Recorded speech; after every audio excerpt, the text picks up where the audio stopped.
Welcome everyone to the Shed of War. Turn 8 has just finished in the playtest of Pickett's Charge from the Two Fat Lardies, using Brad's wonderful scenario as a basis. And so hopefully some of you have been watching all the way through, things have progressed. So let's give a really quick summary before I have to go and watch the match of the day in the football. Right, so the Union have at last got to grips with the centre. However, I would say it's looking pretty shaky, charging across that open ground. SD Lee's batteries have hammered it on the way in, and the Confederate line are holding at the moment, but never know in these rules. Wrong bad set of dice and it's all over. Confederates, realising that maybe they need to do something, have sent Stark's brigade forward to potentially flank the Union attack. We still have Hayes's brigade here behind the tree line, and off table is all of Hood's division, what's left of it.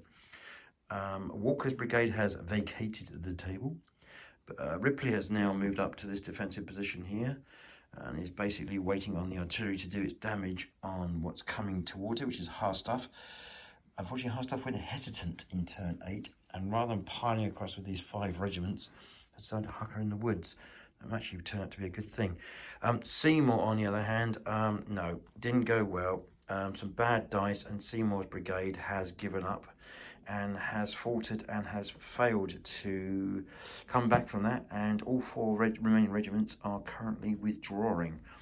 So they need to rally Seymour's lot and get them back on the table. The Union aren't going to get anything more for a while. When it does turn up, though, it's massive. It's the 12th Corps, and it's pretty horrific. So I think so far really enjoyed it, but it is a game potentially that doesn't really have an outcome, if that makes sense. Yeah, you can get loads of fun shooting, killing stuff and blowing stuff up, but the chance of actually breaking through, I'd say, is pretty minimal. There's just so many troops in reserve. As I say, the Confederates still got, I think, a whole division basically that could come on, full blown veterans, the Texas Brigade and things like that. So yeah, on this smallish version of a much bigger game that Brad has provided a scenario for, I think it's struggling in terms of, I need to have an outcome. I need to have some clear, defined victory. As a bit of fun, it's great. I mean, yeah, what can you not like about that image right now in front of you?